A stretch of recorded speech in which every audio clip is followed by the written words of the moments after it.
श्री स्वामी समर्थ. नमस्कार, मी नंदिनी. माझ्या यूट्यूब चॅनलवर तुमचं खूप मनापासून स्वागत करत आहे. तुमच्या मनातील सर्व चांगल्या इच्छा स्वामी महाराज पूर्ण करो ही स्वामींच्या चरणी प्रार्थना करते आणि आजच्या नवीन व्हिडिओला सुरुवात करते. उद्या वार आहे मंगळवार आणि या दिवशी आलेली आहे कालाष्टमी. तर पहा, प्रत्येक महिन्यातील कृष्ण पक्षाच्या 8व्या दिवशी कालाष्टमी साजरी केली जाते. यावेळेस ही कालाष्टमी जी आहे तर ती 20 मे 2025 रोजी म्हणजेच मंगळवारी उद्या साजरी करण्यात येणार आहे. या दिवशी भगवान कालभैरवाचे उपासक या दिवशी उपवास करतात आणि त्यांचे आशीर्वाद मिळवण्यासाठी त्यांची पूजा करतात. जर कालाष्टमी रविवारी किंवा मंगळवारी आली तर ती विशेष पवित्र मानली जाते. भगवान शिवशंकरांच्या उग्ररूप असणाऱ्या कालभैरव रूपाची पूजा कालाष्टमीच्या दिवशी केली जाते. शत्रू आणि धनाच्या संबंधित समस्यापासून मुक्ती मिळवण्यासाठी कालाष्टमी हा दिवस अतिशय महत्त्वाचा मानला जातो. कालाष्टमीच्या दिवशी कालभैरवाची पूजा केल्याने मनुष्याला भीतीपासून मुक्ती मिळते. पूजा केल्याने नकारात्मकता, त्याचबरोबर वाईट बाधा, इतर वाईट शक्ती यापासून व्यक्तीला कधीही त्रास होत नाही. अशा व्यक्तीवरती कालभैरवाची नेहमी कृपा राहते. कालभैरव हे क्रोध, शक्ती आणि न्यायाचे प्रतीक म्हणून सुद्धा ओळखले जातात. कालभैरवांना पृथ्वी, वायू, अग्नी, जल आणि आकाश या पंचमहाभूतांचा नायक मानले जाते आणि म्हणूनच आपल्याला उद्या कालाष्टमी आहे आणि या दिवशी वास्तुशास्त्रामध्ये सांगितल्याप्रमाणे काही प्रभावी उपाय आपल्याला करायचे आहेत. त्यातलाच एक उपाय म्हणजे आपल्याला उद्या काळ्या तिळांचा अतिशय महत्त्वाचा प्रभावी उपाय करायचा आहे. हा जर उपाय आपण उद्या केला तर सर्व संकट, अडथळे, दोष दूर होतील आणि कितीही कठीणातील कठीण इच्छा असू द्या ती पूर्ण झाल्याशिवाय राहणार नाही. इतका हा प्रभावशाली उपाय आहे. हा उपाय कसा करायचा आहे याबद्दलची संपूर्ण माहिती आजच्या व्हिडिओमध्ये आपण जाणून घेणार आहोत. त्यामुळे तुम्ही पुढे व्हिडिओ स्किप न करता शेवटपर्यंत नक्की बघा, जेणेकरून तुमच्यापर्यंत योग्य ती माहिती पोहोचेल. आपल्या चॅनलवर जर नवीन असाल तर चॅनलला सबस्क्राईब करा आणि असेच नवनवीन माहितीपूर्ण व्हिडिओ पाहण्यासाठी बेल आयकॉनलाही प्रेस करा, म्हणजे मी जेव्हा कधी नवीन व्हिडिओ अपलोड करेन त्याचं नोटिफिकेशन सर्वात अगोदर तुम्हाला भेटेल आणि तुम्ही एकही व्हिडिओ मिस करणार नाही. त्याचबरोबर खाली कमेंट्समध्ये ओम कालभैरवाय नमः हे लिहायला अजिबात विसरू नका. आजच्या व्हिडिओमध्ये जो काही उपाय मी तुम्हाला सांगणार आहे तर हा उपाय उद्या दिवसभरामध्ये तुम्ही कधीही करू शकता.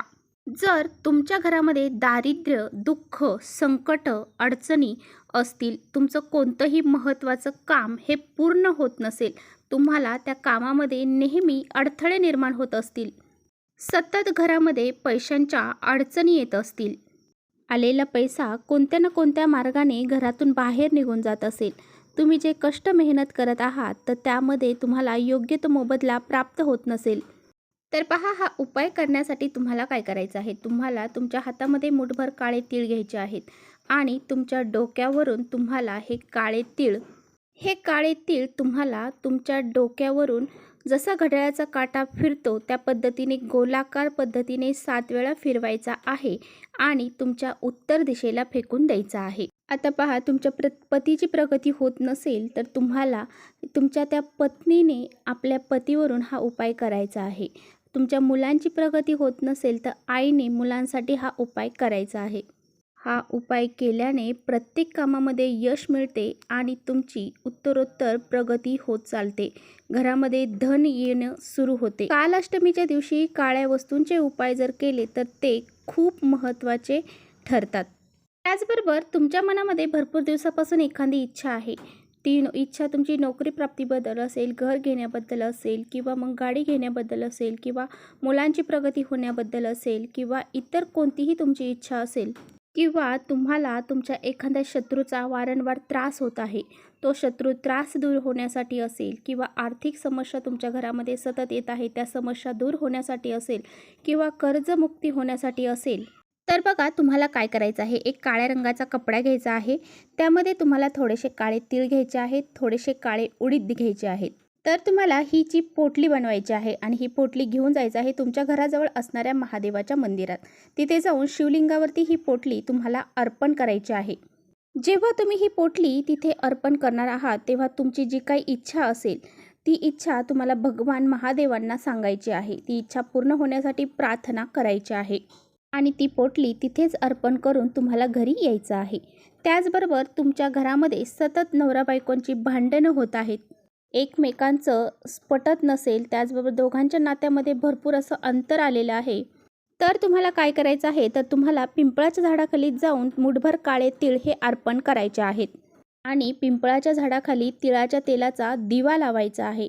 जो पण व्यक्ती कालाष्टमीच्या दिवशी हा उपाय करतो, त्या व्यक्तीच्या वैवाहिक जीवनामध्ये ज्या काही अडीअडचणी असतील तर त्या दूर होतात आणि सुख, शांती, समृद्धी ही मिळत असते. त्याचबरोबर तुमचं एखादं महत्त्वाचं काम आहे आणि खूप वेळा प्रयत्न केला तरी ते पूर्ण होत नाही. 100% प्रयत्न करून देखील ते काम तुमचं पूर्ण होत नसेल, तर तुम्हाला उद्या कालभैरव अष्टमीच्या दिवशी काय करायचं आहे, एक मूठभर काळे तीळ तुम्हाला तुमच्या हातामध्ये घ्यायचे आहेत आणि हे काळे तीळ प्रवाहित करायचे आहेत तुम्हाला वाहत्या पाण्यामध्ये. ज्यावेळेस हे काळे तीळ तुम्ही पाण्यामध्ये प्रवाहित करणार आहात, त्यावेळी तुम्हाला ओम कालभैरवाय नमः, ओम कालभैरवाय नमः या मंत्राचा जप करायचा आहे. असं केल्याने तुमच्या कामामध्ये कधीही अडथळा येणार नाही. तुमच्या प्रत्येक कामामध्ये तुम्हाला यश मिळेल. तसेच तुम्हाला उद्या काळे तीळ हातामध्ये मुठभर घेऊन तुमच्या मुख्य दरवाजावरून 7 वेळा उतरवून घ्यायचे आहेत आणि तुमच्या घराच्या दक्षिण दिशेला तुम्हाला फेकून द्यायचे आहेत.